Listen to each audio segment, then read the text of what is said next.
Welcome. I do look good. Sorry. You Hi. do look good. Gretchen got a new camera, people. I did. Welcome, Housewives of True Crime, Monday edition. Monday. I should have combed How's my hair it? though. How? Good. Oh, Looking good. Feeling good. Liking myself in the new lens.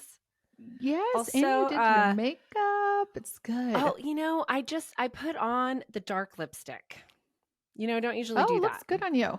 Yeah. Little color, but I don't, something came over me. I'll tell you what. I know what. I ordered some sunglasses. Are you going to do a that's what she said thing? No, I wasn't. I was Okay. going to say it's because on Patreon we were talking about emos. Oh, So I thought that got in your head. You wanted to take no. it dark. Take No. it dark. Okay. Yeah, feeling very dark. No, I ordered some sunglasses because I lost mine and I found them actually. But I order my sunglasses usually from the Nordstrom's rack because that's where you get the best Okay. deals, right? And I just wanted a plain pair of like tortoiseshell, everyday sunglasses. Whatever. Yeah. And that's what I thought these were. And then this is what I got. Don't they make me look smart? I didn't realize the like gradient made you look like sophisticated. That's how I feel when I put them on. So then I'm like, maybe I'm going to put the dark lipstick on too and double down on sophistication. When I get my eyelid surgery, everybody's going to know because I'm going to be wearing sunglasses like that when I do the podcast. So if you watch on YouTube, I can mail these to you. You can. Okay, thanks. Yeah. Because I don't get that sophisticated every day. I will tell you, I get my sunglasses from Quay on their those are good. Get one free. Yeah. That's when I do it. And every once in a while they'll have that deal and they're good because they're like not crazy expensive, but once you get the like deal, then it's like a very good deal. So, and they're cute. So I like and those. I am the kind of girl that needs like, I need 20 sunglasses. Couple because pairs. I need one in every purse. Yeah. So they need to be inexpensive because I be losing them all the time. Right. Yeah. Okay. So we just got a message from one of our listeners, Ashley Kelly, and she wanted to tell us that she knows about the bridge. Okay, so you guys remember on last week's episode, I told you I was taking Kyla on the ghost tour.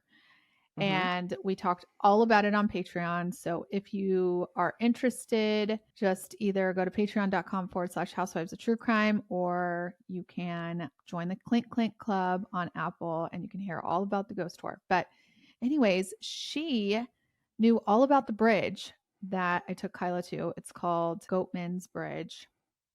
It might be called something else, but that's what it's known for the Goatman. And she has all this folklore about it. And she went there as a kid, growing up in high school. Her friend actually jumped off the bridge and broke both of his ankles like an idiot. That doesn't sound smart. Well, it's obviously not. It's not. The water is super shallow, I'm sure. So yeah, not smart. Don't do that.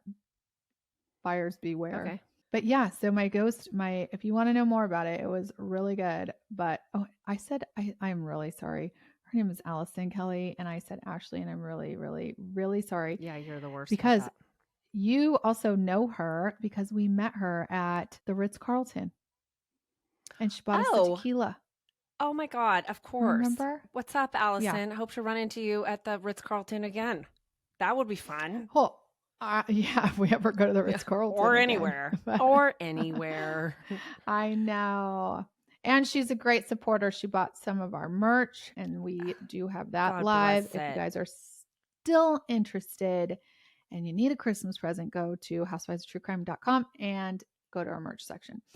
Enough business. What's going on? Enough business. Well, I did want to tell you, did you notice, back to my appearance, I'm feeling really into myself today. Did you notice my eyebrows? Yeah. Oh, wait. Did you do them yourself or not? No, I went to a place. And you got I went to a place. I got them done and tinted. And I think I look normal now, so it's okay. Oh, yeah. But First, it's like it's a couple of days. Yeah. And my daughter Ruby felt the need to tell everyone that, like, doesn't my mom look like Bigfoot? Like, the first time she said it, it was funny, you know? Yeah. And then I laughed. So then she kept telling everyone, like, look at my mom. She looks like God. Bigfoot. She's got something going on with her eyebrows. Oh no. But I think they're normal now. Fade. So I'm on camera, I'm into it. It looks better anyways. That's why these girls, when you see them and they have like all this makeup on and then you see their Instagram, they look real good because it's like the bigger the better on Instagram or whatever, TikTok. Well, I guess so, right? But I asked this bitch that did my eyebrows because hers were perfect. Okay. I said, well, what do you have going on? And she's like, oh, I just pencil them in. Oh, I'm like, what the hell? Well, why don't you just give me a pencil lesson? Okay. Yeah, right. Mine Although I probably can never do it. It's like trying to do the cat eyes or something. Why didn't you have her never going to be that girl. Wow. To do I'm it. too old to be that girl. But because you did it and you looked weird. And I got side texts from people saying, yeah, Tab looks weird. Yeah. So I don't want to do that.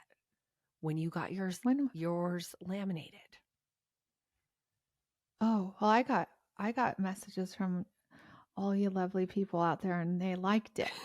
They did? Okay. Yeah. Well, they look great now at the moment. I mean, yeah, the people that are side texting you are from like the 1999 eyebrows, which is what I got going on now. Oh, a little over tweezed. Yeah. It's like you got to get with the times. All right. Are we ready to We are ready. I do just want to do one thing. Tell me. One of the listeners that has been like one of our favorite OG, long time OG listeners. Okay. She is going Audrey Elizabeth. Okay. I mean, she used to have a friend. We don't need to talk about him anymore, but he was fun too. Okay. Remember he did that video? He did. Yes. But I think she's had a couple friends since him. Whatever. Okay. Girl after our own hearts. She's, by the way, love she's them and leave them. Biscuit. She totally is. Disco biscuit. She loves, we are Facebook friends and friends in my head. She loves kids and animals. That's basically what I need in a friend the most. And she's going through it. Girlfriend had brain surgery. So we, we're rooting for you and hope you get better, healing, safe healing and all of it. Like real soon. Love you too much. All of it. Okay. Yes. Okay. Yes. All of our thoughts and prayers go out to you, Audrey. Okay. Now let's talk about what we're going to talk about today. Okay. All right. This week's episode comes out of Bakersfield, California. What? This case, yeah. You know Bakersfield? I do. This case has been garnering a lot of attention because there is a long-form podcast that just launched called Bakersfield 3. It's hosted by a reporter named Olivia Levice. It's 15 episodes. It goes over a lot of detail. So if you, after today, need to know more, then pop over there and take a listen. You'll get you'll get in the nitty-gritty, okay? Okay. I will be wrapping this tangled case up, or cases, should I say, in less than an hour. So let's just get back to Bakersfield, the place that we've all been if you live in California and traveled to Northern California. Because it's kind of in the middle. You can't avoid it. Yeah. You really can't. Some people call it the armpit of California. Yes, for probably more ways than one, but it's a good place. Bakersfield is on the come up, dude. I think it's affordable living. It's close to several lakes. I think it's probably actually not the worst place to live. I would agree with you. I would say it was in the come up for a while, but then it had, like, in the 2000s, lots of people went and bought houses there, right? Because it was super cheap in the early 2000s, what I'm saying. It was super cheap, and it was when that time where you could buy a house without any down payment. So you could get a brand new house in Bakersfield, have no down payment, and a pretty small payment, like house payment. But then you would need a refi in 10 years, all that bullshit. So a bunch of people foreclosed after that in Bakersfield. The population did increase like a lot. In 2000, I think it was 245,000 people there. Now there's over 400,000 people there. So damn, that's big. Yeah, it's big. It's really big. It's crazy big. That's one stinky pit. Well, and when we talk about these people, you're going to think it's even stinkier. I'll just tell you. Oh boy. So Bakersfield, like any city, has like its really nice parts. It's got some of it hard parts, and it's got some really low parts. It's a working class town. Lots of agricultural people live in Bakersfield. The climate is hot. It's really hot, hot, hot in the summer. So that's enough about Bakersfield. Now you guys kind of get an idea if you have never been there. It's also, let me just tell you, it is in California, but I think the closest ocean it's got to be like Pismo Beach, and that's 5 hours away, maybe 4, something like that. Don't you think? Yeah, because it's in a weird spot. Yeah. Yeah, it's in a weird spot. Okay. Isn't it where like the 5 and the 90? Yes. Well, that's like Fresno, yes. But yeah, it's right. It's somewhere around there. Okay. So not long ago, in 2018, to be exact, there was a group of, I would say, friends, but think of them more like a group of people that hung out together. They all had similar interests, and those interests were guns and drugs. This was a tough crowd, a crowd similar to ones that we are actually really familiar with in Ventura, Gretchen. The ones that we both wanted to stay away from. This type of crowd, for some reason, does lure people in. Like we also saw, like there is something about this like tough guy persona that girls like. And there's also something about this tough guy. Yeah, right. I mean, everybody, not everybody, but listen, there's a lot of girls, myself included, when I was really young, that thought that tough guy was the guy that I wanted. Yeah. I quickly got my head on straight. But smart guys, that's where it's at. Yes, 100%. But that tough guy persona also lures dudes in too. Like they want to aspire to be this, which is bananas to me. But in this group of friends, within a month, 2 of them would go missing and 1 would be murdered. And at the time, none tied to one another. But you are probably thinking, like many and mostly the mothers of these 3 people, something wasn't adding up. You got 3 cases with 3 people that knew each other in a month happening. So they were thinking someone knows what, who, why, but no one was talking. So let's talk about who these 3 people that went missing and murdered are. Let's start with James Kulstad. James was a 38-year-old surfer, skateboarder, free-spirited man. He grew up in Bakersfield, then he moved to San Diego, which honestly fit his vibe better. He looks a part of like a San Diego guy, you know. They have a look, those surfer types, and he had that look. He loved surfing, skateboarding, and gambling. He loved gambling so much so that he had a nickname of Joe Vegas, which is funny because that's what we call my uncle sometimes. Well, it is, I mean, it was probably, when did this happen? 2018. Oh, okay. Because I was going to say, remember, I mean, what happened to Joe Mama? That used to be like a Joe thing. Mama. Like a Joe Mama. Joe that Mama. was like the punchline to every joke. Yeah. True. No. He was living in San Diego after high school and into his 30s. Okay. So like you and I probably ran into this guy at some point. Probably at Moose McGill Cuddies. I spent a lot of time in San Diego. Yes. Yes. He seems like one of the guys that we would hang out with. He was handsome. He had these huge blue eyes. He had his life together. He had this entrepreneur heart. He was like always thinking about new ideas. He actually got one of his ideas patented, which, dude, it's not easy to do. He had this idea of putting special wheels or some sort of wheel on the skateboard that made it spark like extra when you were like doing rails. Oh, which shoot. super cool. He also created a bib that would catch food after his daughter was born. So he had a kid, by the way, really young, like I think when he was about 20, with a fiance. And this little baby's mama would actually die in a car accident, I think when she was just like 16 months old. So leaving James as a single dad, and the daughter was raised by the grandparents, but really had a close relationship with James. James would eventually move back to Bakersfield after he got in a car accident in San Diego. James was in bad shape from this car accident, and the doctor prescribed him some pain pills. James's mom thinks that this is the beginning of the end for James. From pills, James went to harder drugs and eventually doing heroin. And that's usually how it like goes. we talked about recently, life kind of spirals out of control when you get into heroin. We were kind of talking about if you could, remember we were talking about if you could like dabble in it and like still keep it together. Yeah, but sadly, that is a story we've heard before from people from like our hometown, like a million times. Yes. Starts with a prescription, evolves. Once heroin's in it, it's over. Yeah. So if they make it that far. Right. Yeah.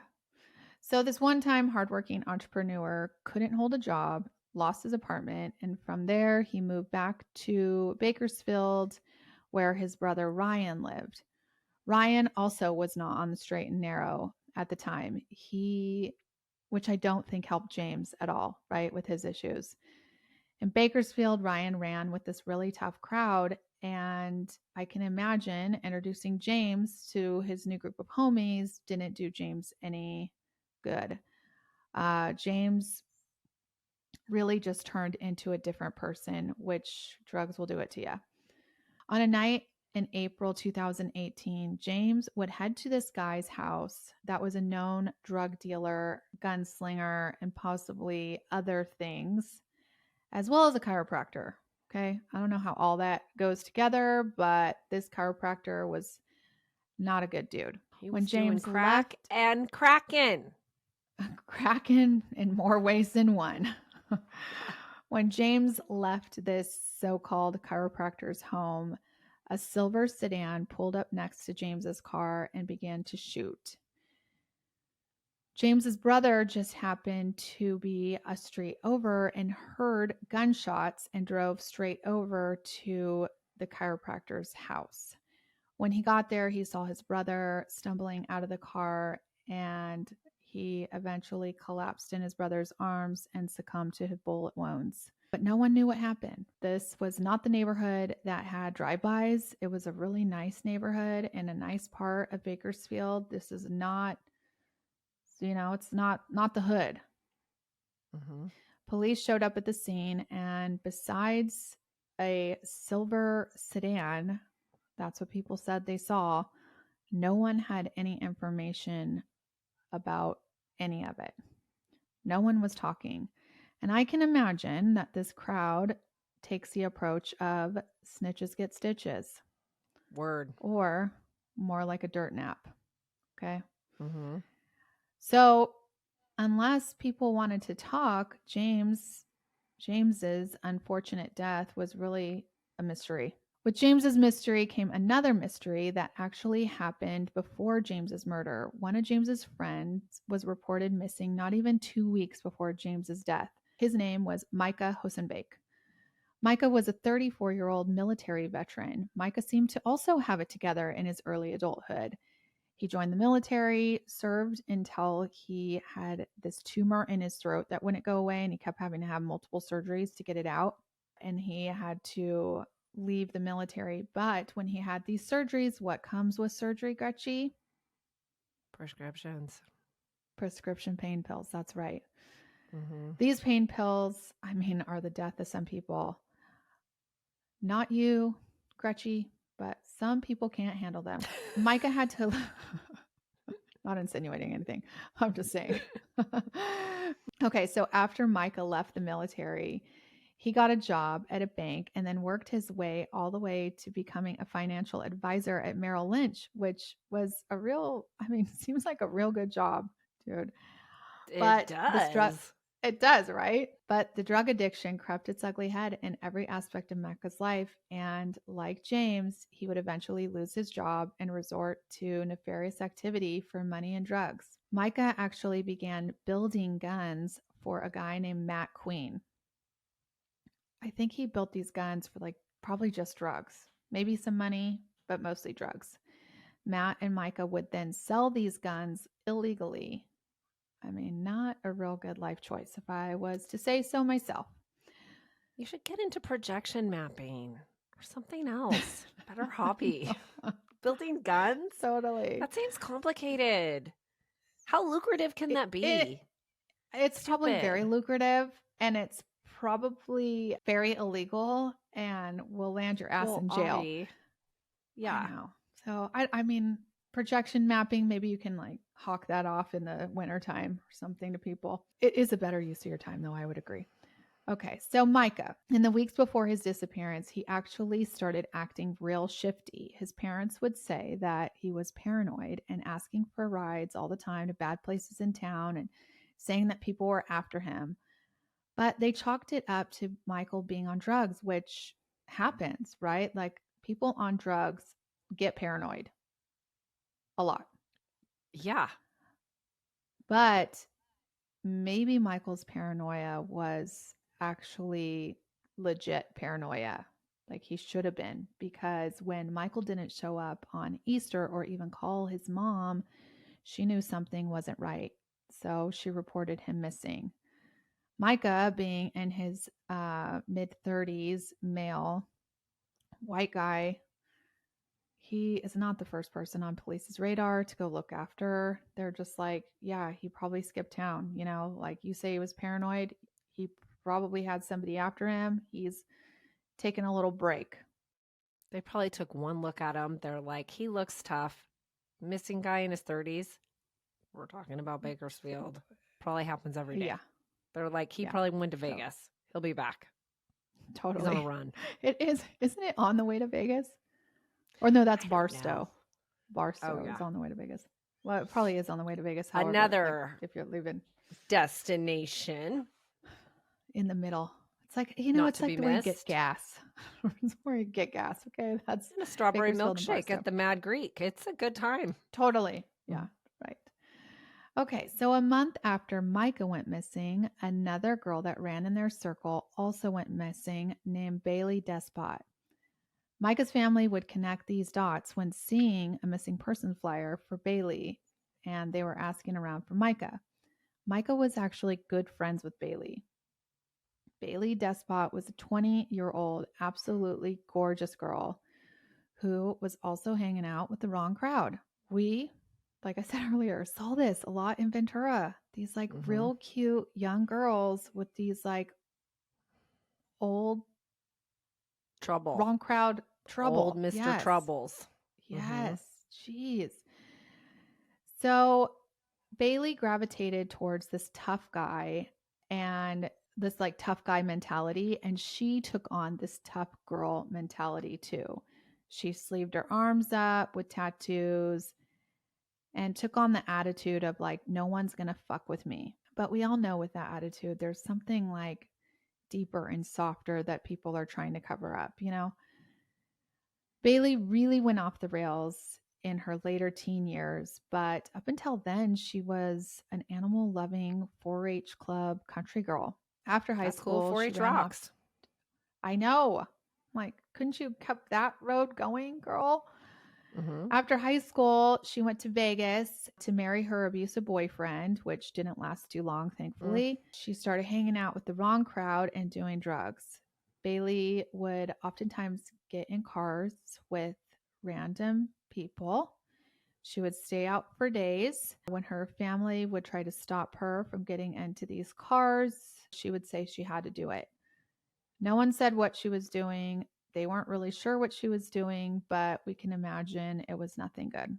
Baylee got an even tougher attitude when one of these guys that picked her up brought her back after a couple days, and she had told her mom that she was drugged and gang raped. According to her mother, she really changed after that, which I can imagine anybody would. Yeah. At the time of Baylee's disappearance, she was living with a guy that was more than twice her age. He was also still living with his ex-wife and their kid. So, well, that's complicated. Real bizarre situation. Messy. I mean, if I was the ex-wife and my 43-year-old husband was bringing home a 20-year-old chick with me and my 4-year-old kid, not happening in not in a million years. So Baylee's 43-year-old boyfriend was this gun-slinging, drug-selling, real stand-up piece of shit named Matt Queen. That's the same Matt that Micah was building guns for.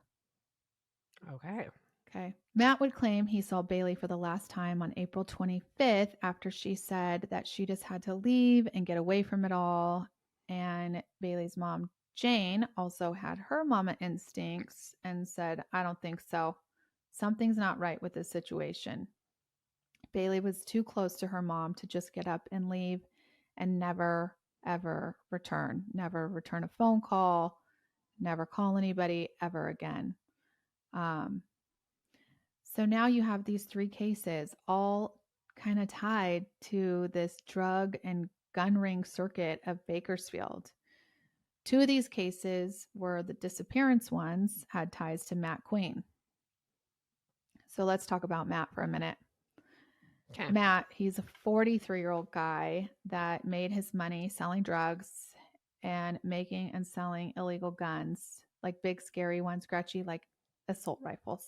I can imagine all these guns were used for nothing good. I can't imagine it. It's like, what are you doing with those? I don't know. I mean, I know what he was doing. I think they're just attached to like having them or something. It just is like crazy to me. How do you run an apartment when that is your profession? How do you, I mean, does no one check references? Yeah, I don't know. I don't get how you like roll through life without, like, what's your cover? Well, he must have had his ex-wife. That's why he was living with his ex-wife still, probably. She must have had a cleaner record than him. Probably not that lucrative.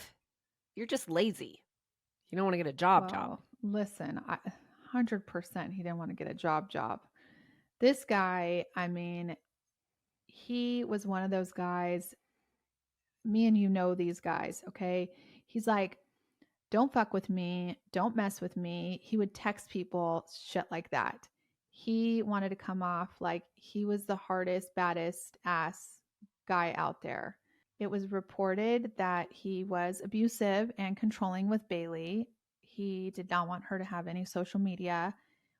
And she did have social media, so he kind of managed it. You know what I'm saying? He had all the passwords and went on and made sure he knew what she was doing. He did not want her to have Snapchat, which, you know, even like the police officer was like, dude, she's 20 years old. 20-year-olds have Snapchat.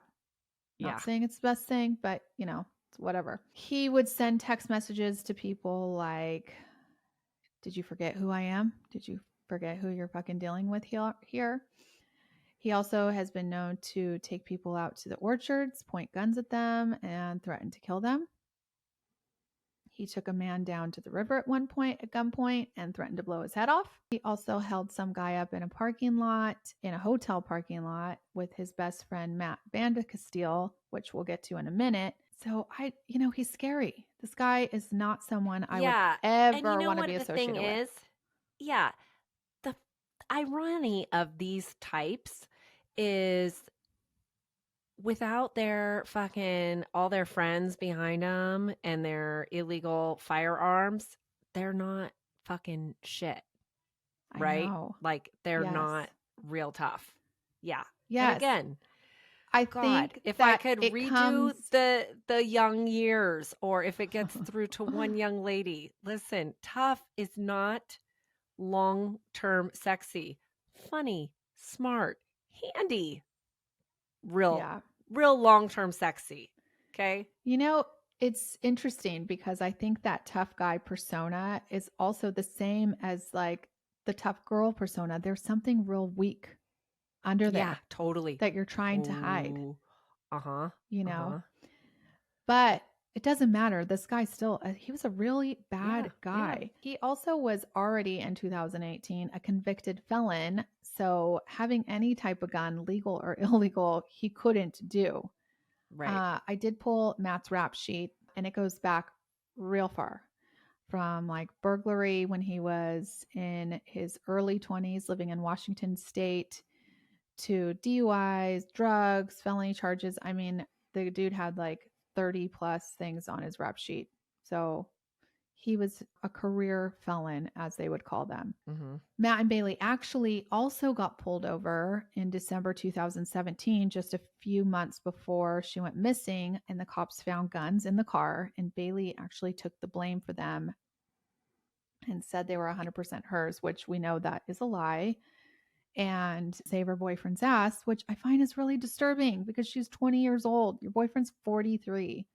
Like, this is not a dude acting like a man by any stretch of the imagination, but she's so young, she just doesn't even know yet, It's confusing when you're young.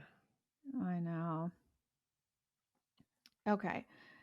So Jane, Baylee's mom, she knows that something isn't right. She suspects Matt, of course. In her mama heart, she knew Matt knew something, but Matt was not going to talk.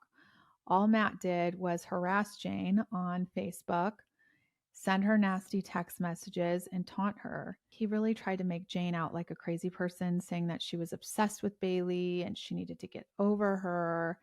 It was real bizarre, right? Like these things were like, she's a mother looking for her child.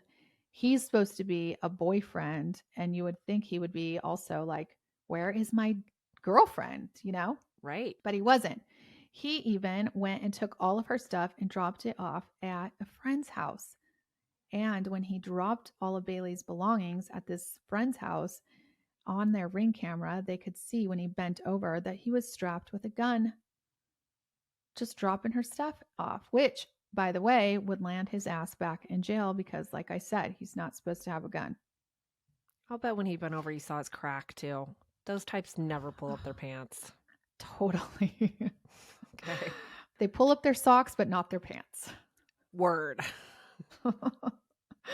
Matt also logged into Baylee's Facebook account, which I said that he had the passwords, after she went missing. He ripped down missing persons flyers and made some really odd choices that a concerned boyfriend would not make. He also called fake tips in to get police off his back. Jane, Baylee's mom, wasn't the only one that thought Matt could possibly be involved in Baylee's disappearance. Obviously, police thought so too, but there just wasn't a lot to go on, like there's no body and no cell phone. So, and they don't have like enough to get any information, but also I can imagine that this scene that they're running in, it doesn't put top priority for investigators to look into. I could be totally I know wrong, what you but mean. I mean, because think, I've seen that where it's like, they're like, well, they can just kind of like, they are judged by authorities, right? As like, they've chosen this lifestyle. So they did it to themselves. Yes. So we're not going and they're to. probably, and they're probably thinking like, yeah, they ran off to Vegas or they're somewhere, like, like they're, I don't think anybody was thinking they're really dead, but I know the moms were thinking like, something is not right. This is not, it is out of character for Baylee to just up and leave, even though she's on drugs and living with a crazy person. But like I said, no body. They don't really do anything. They don't have a lot of evidence. So they kind of just sit and wait and see if something more is to come. And that did happen in July of 2018. A group of kids were playing in the river, the Kern River, and they found a heavy duffel bag that was kind of drifting by. One of the kids pulled it up to shore and they were like, maybe there's money or gold or treasure. But when they opened it up, they found a human hand and arm. Stop it. Yeah. Could you imagine if that was your kids? Dude, my worst camping trip ever was at the Kern River, by the way. And now you just made it so I double am never going back. Yeah, there's a lot. So when looking into this case, there's a lot of bodies in the Kern River. A lot. It's like a very, very, very dangerous river. It is a dangerous river. Yeah. Makes me a nervous wreck. Yeah, it is really dangerous because they say it looks kind of like mellow on the surface, but underneath the water level, it's like crazy. So it takes people out all the time and they can't get up and they die. Or they get murdered and thrown into the river like this case. So this hand, it looked to be an adult male. It was clearly cut off with a saw from the body. It had zip ties around its wrists. There was no way to tell if the cuts were before or after death. But either way, it was bad. Someone intentionally cut someone's arm off and wanted it hidden. It took months to confirm the identity of this arm, as DNA testing in Kern County was pretty ancient and they had a backlog DNA that they needed to test. So they were like, it's going to take more than a year to find out who the frick's arm this is, which is crazy to me. And we'll talk about this later, but these three moms eventually got better DNA testing for this county. But when the DNA test finally did come back, it was Micah. It was Micah's arm. Mm-hmm. So Micah Holsonbake was murdered, and that is a devastating moment of realization for his family, right? Because I think when people go missing, you feel like there's hope. There's hope that they're going to find them alive, but and you fear the worst, right? You fear the worst, but you hope for the best. And this was by far the worst case scenario for the Holsonbake family. The three mothers of these three individuals all pulled together. They saw that there were correlations faster than the investigators did. But once the arm was confirmed to be Micah's and it was a murder, the state brought in only one investigator to actually pull all these three cases together. And it was clear to investigators that Matt Queen was a possible suspect in Baylee's disappearance. So he was looked at pretty closely. They noticed that Matt had started dating a new girl. This new girl ran in the same circle, of course. And this particular girl, her name is Sarah, was previously living and dating Matt Queen's BFF, Matt Vandecastile, the one that I told you about that Matt Queen and him held up somebody in a parking lot of a hotel. Also a real stand-up guy. So Matt Vandecastile, which I'll just call him Matt V, his girlfriend jumped ship after he went to jail for that, holding the person up at the hotel. And she was like, you're going to be in prison for a long time. Your friend Matt Queen is hitting on me. So she jumped ship. This investigator kind of noticed that and gets a hunch that maybe, just maybe, Matt B had some jailhouse conversations with Sarah on the phone. And so he listened into hundreds of hours of conversations of Matt V and Sarah to hope to find a missing link. I know. So Matt V, at one point in their conversation with Sarah, which you can hear on this long podcast, the Olivia LaVoice's podcast, was Matt finding out that Sarah had been hanging out with Matt Queen. He was pissed, like real pissed. Sarah was like really mild-mannered on the phone and kept saying like, calm down, Matt, it's not like that. And Matt B would be like, I'm going to fucking kill him. You tell Matt Queen I'm going to kill him when I get out of jail. You know, he then started saying, I should just tell it all. I should just tell it all, saying like, I'm sitting behind bars because of other people and because I won't snitch, but I should just confess everything. And then at one point in the conversation, he refers to Micah and tells Sarah if she isn't careful, she's going to end up in the same place as Micah and Baylee. So at this point, investigators know that Matt V knows something, maybe everything, that happened to both Baylee and Micah. By the time they reviewed these tapes, Matt V had been in jail for months, and Sarah and Matt Queen were fully a couple. They were so much a couple, they were actually having a baby couple. You know, a lot of, I mean, I guess it happens in every like kind of social group, like, but a lot of cross-pollination I find in those particular circles. Yeah. In my experience. Yeah. Totally. Yeah. I didn't mention this earlier, but supposedly Baylee was also pregnant shortly before she disappeared with Matt Queen's baby. I'm not going to go into the weeds here, but if you want to get in the nitty gritty, you can go listen to Bakersfield 3 podcast. They'll talk all about it. But from the looks of it, Matt Queen likes to knock up 20-year-old girls. I think it's a good way to control them. Ooh. Yeah. Right? That's why. Yeah. Yeah. They're babies. 20-year-olds. Oh, yeah. Yeah. You should see how this girl looked at the time. She looked like she was so diabolical. 14. So Matt V, the investigators, they pulled him in to talk about what he knew because they knew he knew something. They played him these recordings, and they were like, let us know what you know. And with a little elbow grease, some cat and mouse games, and ultimately a betrayal video that they showed Matt V, a gender reveal party that Matt Queen and Sarah had for their baby, got Matt V talking. According to Matt V, the night of March 23rd, Matt McQueen called him to ask if he could use his detached garage.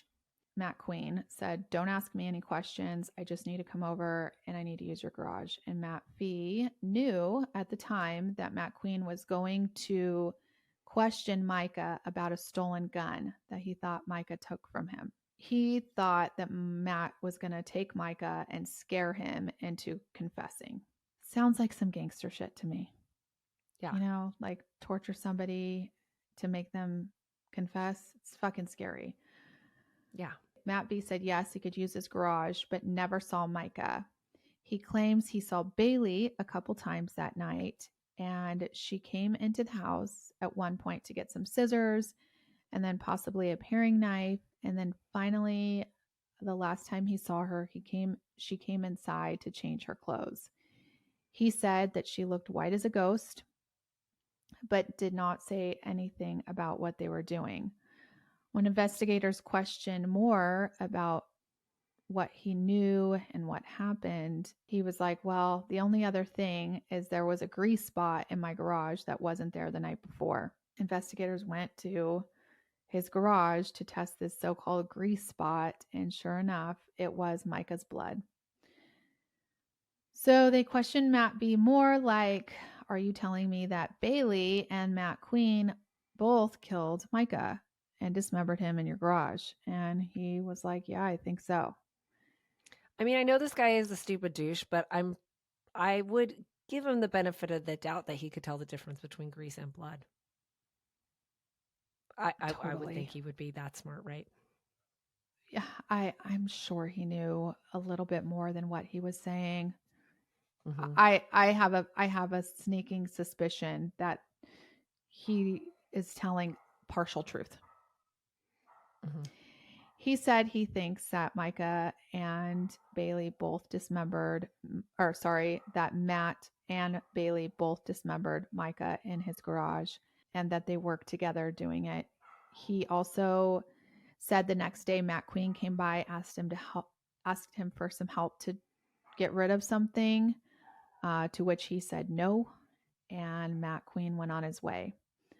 From that point, he said he really only saw Baylee one time when him, Sarah, Baylee, and Matt Queen went antiquing. And he said Baylee just kind of stayed away from, March 23rd to April 25th when she was last seen. He claims to not know where Baylee is, but from that phone call, it sounds like he thinks she's at the bottom of the river.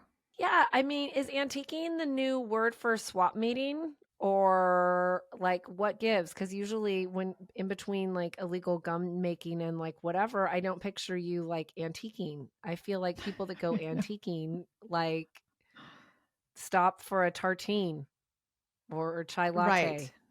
something else. Yeah. Antiquing Just with a side of saying. heroin. I don't know. I don't know.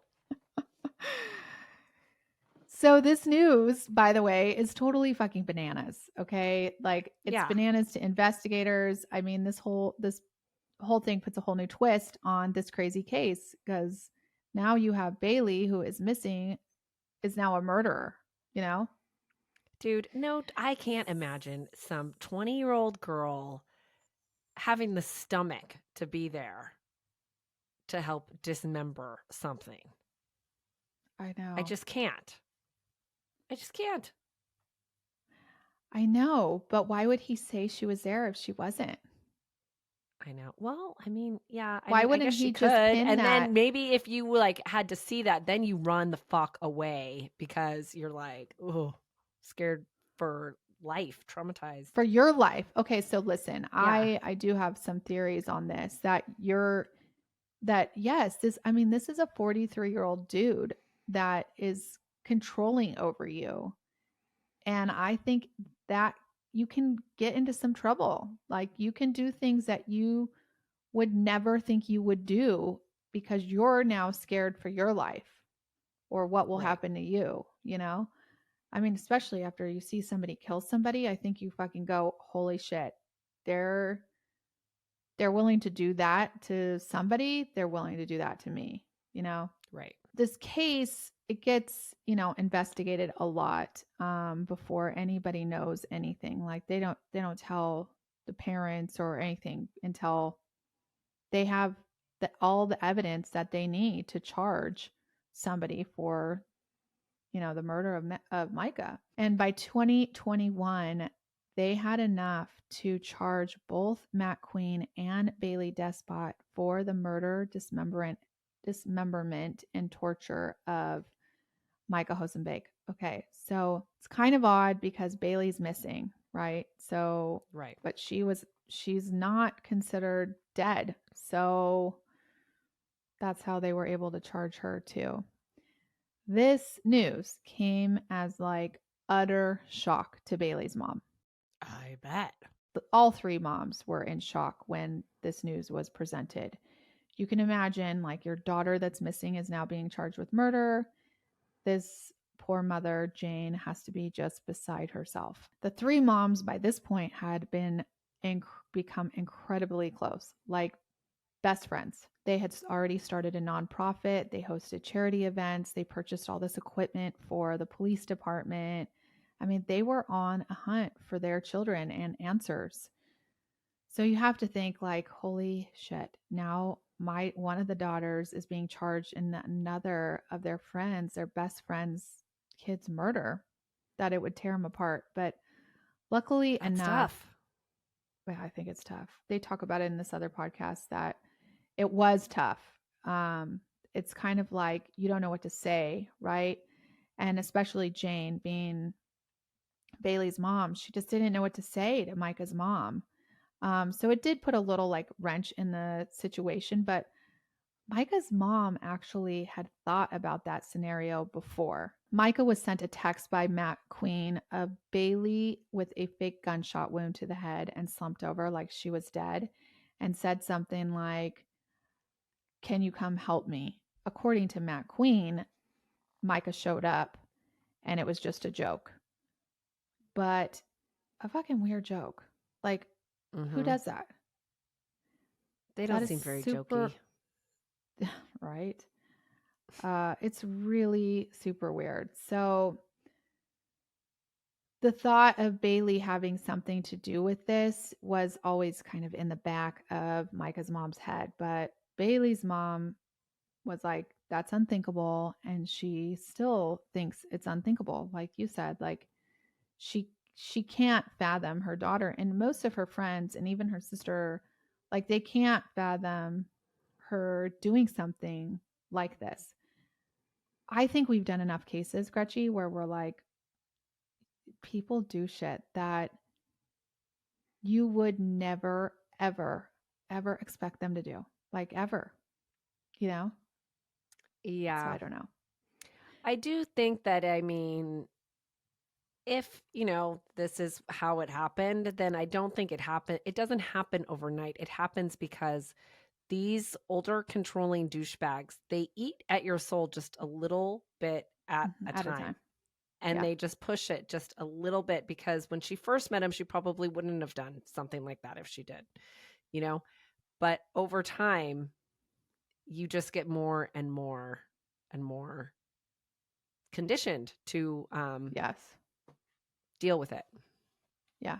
Sucks. So while Baylee has never been found, the thought of her being charged with murder was strange, also because she can't defend herself. And the court just had to go with the prosecution's theory at this point. So before Matt's trial, another bag was recovered from the river. Another reason not to go there, Gretchen. This time it had Micah's skull in it. It was there. Yeah, it was there for years, so it had been badly decomposed, but they could tell that he was killed by like blunt force trauma to the head, which they suspect was a gunshot wound, but there was no bullet recovered, so they don't know. Yeah. What happened. But I mean, and just being that family, like, you get kind of pieces of your son here and there. It's got to be so hard. Yeah. Matt Queen's trial was just last year in 2022. And of course, Matt V. Van Castile got up on the stand to testify for the prosecution because he took a plea deal, which is smart on his part. He said basically exactly what I told you. Others testified for and against Matt Queen, but the shock of it all came when Matt Queen himself decided to testify. He got up on the stand and he was like, I'm going to tell you the true story. So Matt Queen's story of the night is that Micah came over to hang out with him and Baylee, and they were joking around with Micah about this girl that Micah had sex with at one point. Micah supposedly does not like, he has this really like deep desire for women's rights, I guess, and doesn't like the thought of unconsensual sex with women, which I appreciate. Like, any dude that doesn't like that, I'm down for it. But this one girl supposedly at one point said that Micah had unconsensual sex with her. And so Baylee and Matt Queen were kind of joking around with him. Well, Micah got real pissed and pulled a gun out on Baylee and was being really erratic. And then that was when Matt Queen started having an altercation with Micah and trying to get the gun away from him. And Baylee dropped a 40-pound weight onto Micah's head, killing him instantly. Ooh. So from there, Matt freaked out and called Matt V to use his garage to dismember him because it was Baylee's idea to cut him up and throw him in the ocean. Okay, that makes He sense because she says killed him, that so she Baylee, panicked. I mean, maybe this is what happened. I don't know. Okay, He okay, says okay, Baylee okay, did okay. most of it. I mean, you got to take, like, yeah, okay, grain this of salt. Guy's a liar, pants Criminal on fire, talk, yeah. like, I don't know. Yeah. He says that Baylee did most of it, which I can also imagine is not true. Like, he says Baylee cut off the guy's head. I don't believe it. I don't know. Yeah. I mean, I don't know. I've never been in this situation, never hope to be in this situation. I don't know what the fuck I would do in this situation. I think I would want to call the police. I mean, I would be like, that's holy what shit, you should do. That's what you would do. And this is like, was not supposed to happen. This gun came out. I panicked. I threw a weight at him. It accidentally killed him. That's what should have happened. Yeah. Police and a lawyer. That's what you do. Yes. Yeah. So Matt says that they chopped him up and then they took him to the desert and discarded his body in the desert, but they realized that they were missing an arm. So and I don't know why the head, I know he said there was missing an arm, but maybe they decided to put the head in the water. I don't know, but they went back and threw the head and the arm in the water with rocks in bags so that nobody would find it. He did cry on the stand when he was explaining his actions. His attorney was good. I mean, I can't believe he got on stand. I can imagine that this story was talked about a lot to make his actions less than Baylee's, right? Baylee can't take the stand. Baylee can't defend herself in this. And this now puts Matt Queen as not the murderer. So I don't know. I don't fully believe this story. He was cross-examined by the prosecution, and I personally think the prosecutor was just not prepared to have this guy on the stand. He talked at Matt Queen, not like to him, and he didn't really ask questions. He just told Matt, like, this is the type of person you are, isn't it? This is who you are. This is why you did this. Instead of like asking him questions and getting him caught up in his own lie, which is really what makes people uncredible. Not somebody just yelling at you how you're a piece of shit, which he is, but he's like standing there like defending himself, like, I just told you what I did. Like, this is what happened. I'm telling you the truth. But they never questioned him. Like, they never asked questions that would really give some answers, you know? So I think it kind of did a disservice because when you start questioning them, they can't repeat the same story. That's right. You know? That's right.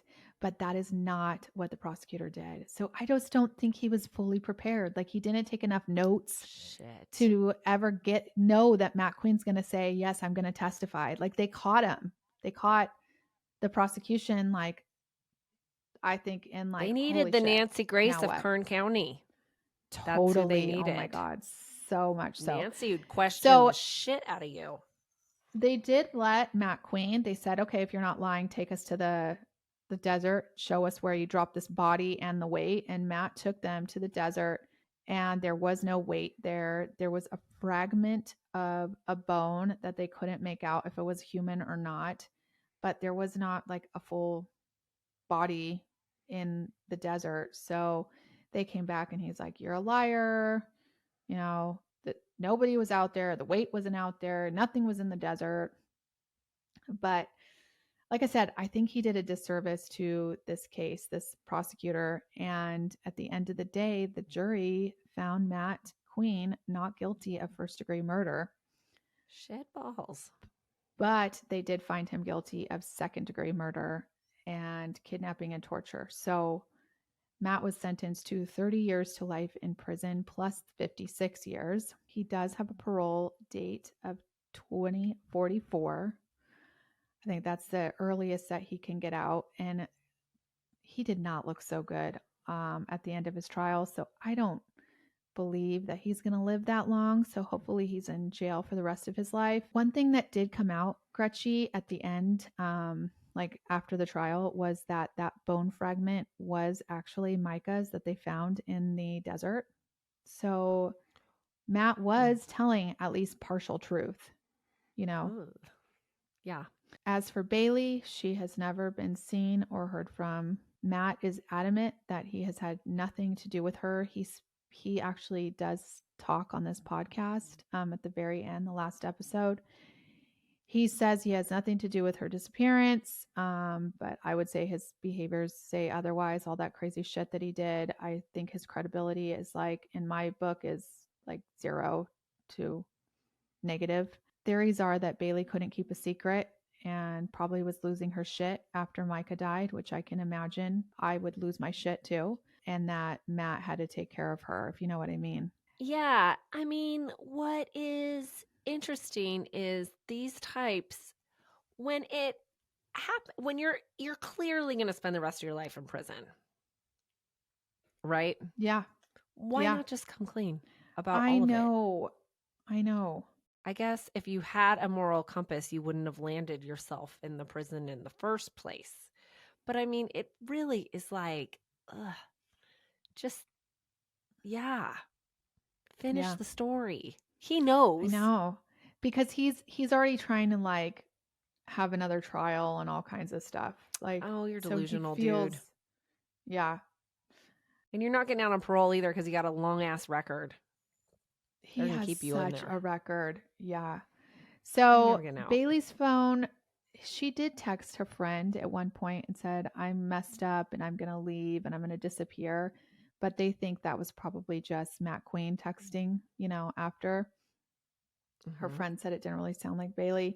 Her Facebook did ping a couple times, but it was from a Samsung phone that matches Matt's phone. There was a weird Polaroid picture of Matt and Baylee left on Jane's car really early on that said, I love you, Mom. But again, I think that was Matt leaving that there to divert attention. As for James, police now believe that the cases were not related. I mean, you never know.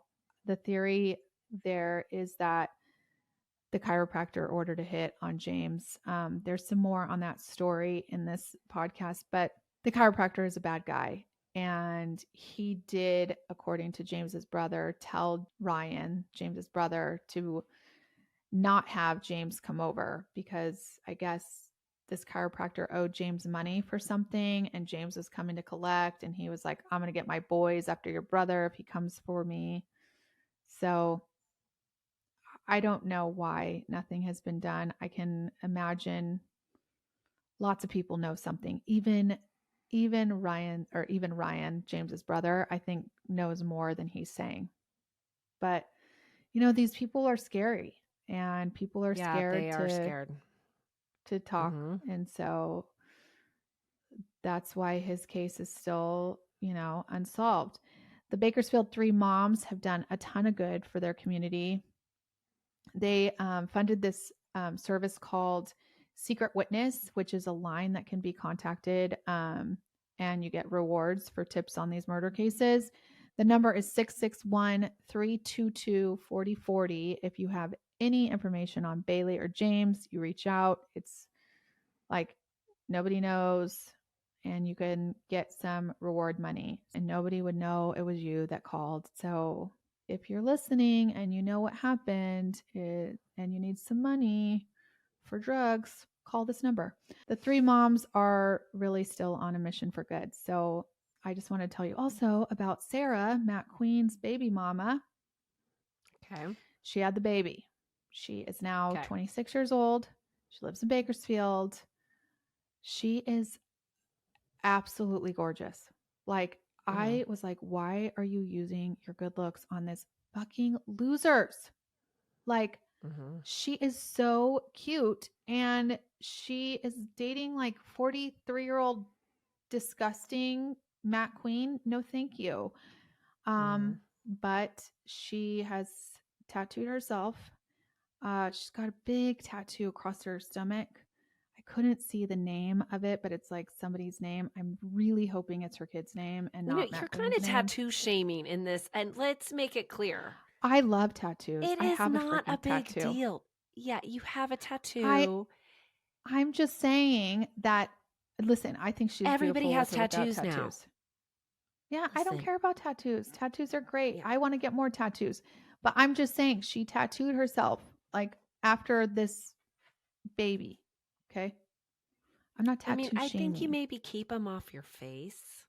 That's Although Jelly Roll has them on his face and he has some good music, okay? Oh, well, obviously I do think Post it Malone sounded too, like I was tattoo shaming. Listen, but unless you have a lot of musical talent, I recommend keeping the tattoos off your face. But,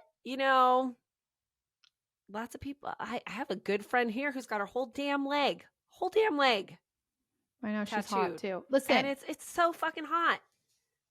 Except when we go to the beach, she has to like put a towel over it because it's like the sun burns it or something. Yeah. This girl is hot with or without tattoos. I don't know. The stomach tattoo, I'm like, if you ever have another baby girl, like, I just don't want to bring attention to my stomach after having 3 children, if you know what I mean. She has a very small rap sheet. Like she was arrested for a controlled substance before meeting Matt when she was real young. And then there's the ex, Vanda Castile. He was sentenced to 4 years in prison. He was up for parole in February of this year, 2023, but it was denied because his rap sheet, Gretchen, is longer than Queen's, from like robbery, guns, drugs, real scary stuff. Shoot.